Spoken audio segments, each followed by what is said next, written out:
Hello दोस्तों, स्वागत है हमारे YouTube channel the space study में। तो दोस्तों, जैसे कि आपको मालूम है कि हमारे 2024 और 25 के बीच में काफ़ी एग्ज़ाम देखने को मिलेंगे और इन सारे एग्ज़ामों में अगर हम बात करें तो जीके का जो पोर्शन होगा सबसे ज़्यादा देखने को मिलेगा। क्योंकि अगर हम बात करें तो सिलेक्शन ही किससे होगा, जीके से होगा। क्योंकि हमारे जो रेलवे के एग्ज़ाम होने वाले हैं, जैसे कि अभी जो हाल ही में रेलवे पुलिस का भी होगा, एनटीपीसी का भी होगा और ग्रुप डी का भी देखने को मिलेगा। तो इन सारों में कम से कम 50-50 नंबर का सब में जीके का पोर्शन है। और जीके का पोर्शन नहीं, वो सिलेक्शन है, क्योंकि बगैर जीके के तुम सिलेक्शन ले ही नहीं सकते हो। तो दोस्तों, इसी के लिए हमने आपके लिए जो मेरा हैंड रिटन नोट्स है, जो मेरे खुद के द्वारा बनाए गए नोट्स है, मैं इसके द्वारा आपको पढ़ाऊँगा। क्योंकि यह जो नोट्स है काफ़ी चमत्कारी नोट्स है दोस्तों। आपको पढ़ने के बाद मालूम चलेगा कि हाँ, इसमें काफ़ी अच्छा कंटेंट है जो हमें कहीं देखने को नहीं मिला। तो ओके दोस्तों, तो इस चैनल को ज़्यादा से ज़्यादा सब्सक्राइब करवाएं अपने दोस्तों से और इस वीडियो को शेयर काफ़ी करवाएं, क्योंकि शेयर करोगे तो सब्सक्राइब जरूर करेंगे दोस्त। ओके दोस्तों, तो हम स्टार्ट करते हैं। हिस्ट्री के बारे में अगर हम बात करें, सबसे पहले हम हिस्ट्री के बारे में पढ़ेंगे। अगर हम बात करें, सबसे पहले जीके का जो पोर्शन आता है वो होता है हिस्ट्री। हिस्ट्री की हम बात करें तो इसको 3 भागों में बांटा गया है। सबसे पहले जो हमारी हिस्ट्री होती है वो होती है हमारी प्राचीन हिस्ट्री। प्राचीन के बाद माध्यमिक और माध्यमिक के बाद क्या होती है, आधुनिक हिस्ट्री। ये 3 पोर्शन होते हैं। अगर हम 3 पोर्शन की बात करें तो इन 3 पोर्शन में काफ़ी भाग होते हैं जो बटे हुए होते हैं।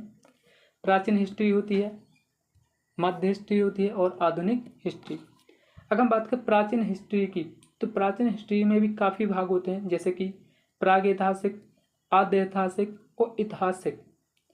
प्रागैतिहासिक की हम बात करें, सबसे पहले हम बात करें अगर प्रागैतिहासिक की दोस्तों, तो प्रागैतिहासिक की हम बात करें तो इसमें देखो पाषाण काल यानी कि पत्थरों के बारे में बताया जाता है। आद्य ऐतिहासिक की हम बात करें तो इसमें सिंधु जो नदी सभ्यता उसके बारे में, सिंधु घाटी सभ्यता के बारे में, कांस्य युगीन घाटी सभ्यता के बारे में भी इसमें बताया जाता है। उसके बाद लास्ट में आता है ऐतिहासिक, जिसमें मध्य, आधुनिक और लोहा के बारे में बताया जाता है। अगर हम बात करें सबसे पहले प्रागैतिहासिक की, तो प्रागैतिहासिक की हम बात करें तो इसमें कोई भी ऐसा लिखित विवरण हमको नहीं मिलता है, क्योंकि प्रागैतिहासिक में पत्थर जो पाषाण काल था तो उसमें सबसे ज़्यादा जो चीज़ें मिलती थी वो पत्थरों के बारे में ही मिलती थी। अच्छा, इसके जो हमें सबसे पहले जो हमको इसको मालूम चला तो 1842 में रायचूर लिंगसूर से, जो कहाँ पर पड़ता है, कर्नाटक में। तो वहाँ पर एक जगह है क्या, रायचूर लिंगसूर, वहाँ से पाषाण काल औजार प्राप्त हुए हैं। तो क्वेश्चन देखने को मिलता है कि सबसे पहले जो हमें पाषाण काल के औजार प्राप्त हुए वो कहाँ से हुए हैं, तो कर्नाटक के रायचूर लिंगसूर से हुए हैं। और कब हुए थे, 1842 में। इनका काम क्या होता था, अगर हम बात करें देखो पत्थरों का काम दोस्तों, तो इनसे जैसे फलक यानी कि जो तीर है ना, जो फलक यानी कि पत्थर के तीर, धूरे आदि चीज़ें इनसे बनाई जाती थी।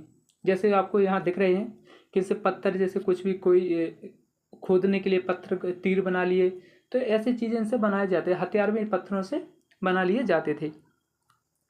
अच्छा, अगर हम बात करें पाषाण काल की यानी कि स्टोन एज की बात करें, तो देखो औजारों की बनावट के आधार पर इसको 3 भागों में बांटा गया है।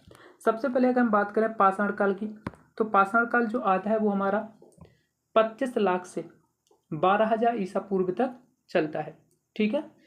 अगर पुरापाषाण काल की हम बात करें तो इसमें होता है सबसे पहले क्या, इस काल में मानव क्वार्टज पत्थर का उपयोग करते था। अगर हम बात करें क्वार्टज पत्थरों की, तो सबसे पहले मानव किस पत्थर का, क्वार्टज पत्थर का प्रयोग करता था। आदि मानव की उत्पत्ति कहाँ से होती है दोस्तों, अफ्रीका से होती है। यह क्वेश्चन काफ़ी पूछा जाता है कि जो आदि मानव की उत्पत्ति है वो कहाँ से हुई है, किस देश से हुई है या किस महाद्वीप की। तो महाद्वीप की हम बात करें किससे हुई, अफ्रीका से हुई है। आदि मानव द्वारा जो प्रथम औजार था, सबसे पहले आदि मानव के द्वारा जो बनाया गया औजार था वो क्या था, तो सबसे पहले उन्होंने बनाई थी क्या, हस्तकुथा, यानी कि हम बोलते हैं इसको, अगर देसी भाषा में बोलते हैं तो क्या, कुल्हाड़ी। हैंडेक्स के है जो सबसे पहले बनाया गया प्रथम औजार था। अगर हम बात करें इसकी खोज की बात करें तो 1863 कर्नाटक के पल्लावरम नामक स्थान पर रॉबर्ट ब्रोडफोर्स ने की थी। ठीक है।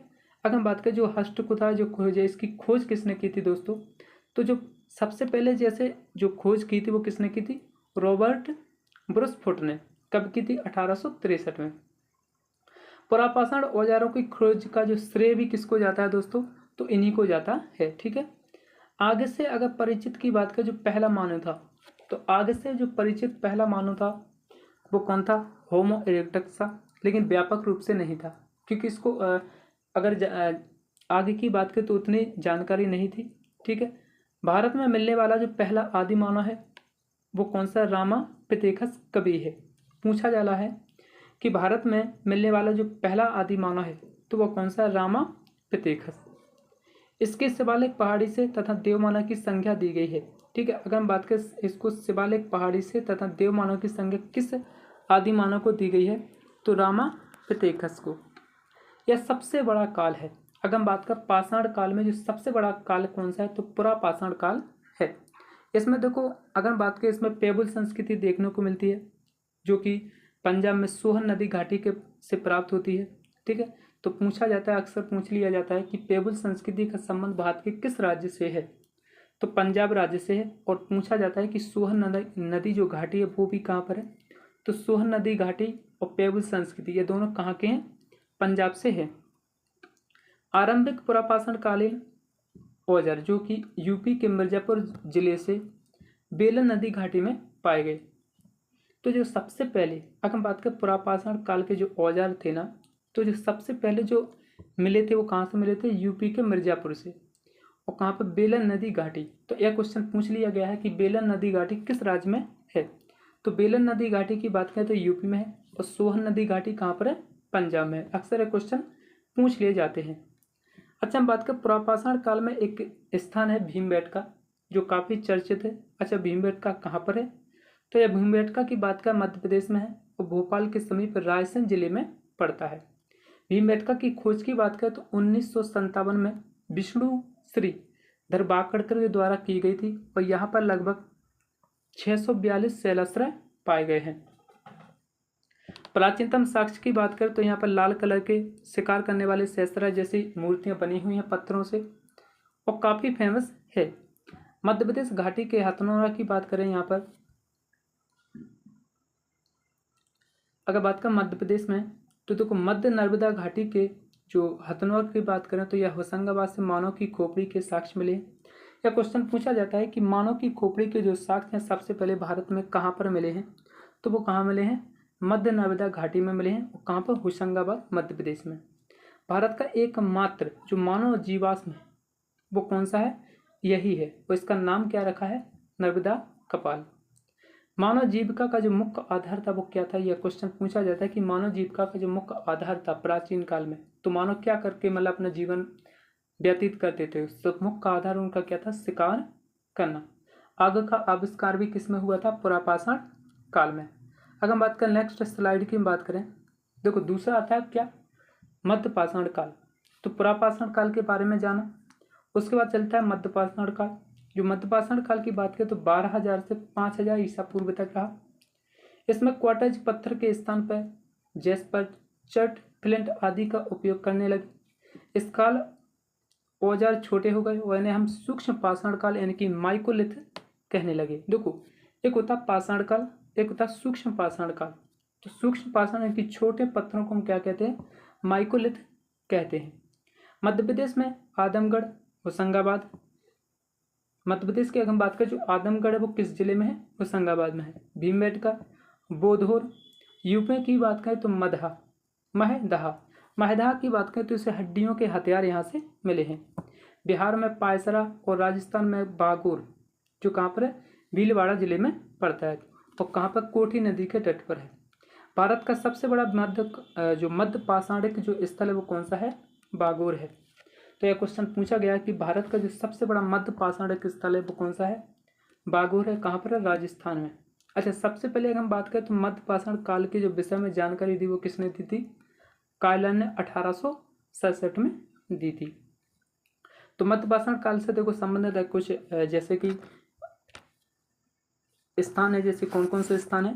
अगर हम स्थानों की बात करें जैसे कौन कौन सा, एक तो देखो आदमगढ़ है जो मध्य प्रदेश में है, भीमबेटका और बोधोर भी है। इसके अलावा पूछा जाएगा कि मध्य पाषाण काल, पूछ लिया जाता है क्वेश्चन कि मध्य पाषाण के स्थल निम्न में से कौन सा है? तो याद रखना अपन को, होशंगाबाद है, महदहा यूपी में है, पायसरा और बागोर। 4 स्थान याद रख लेना, होशंगाबाद, आदमगढ़, महदहा, पायसरा और बागोर।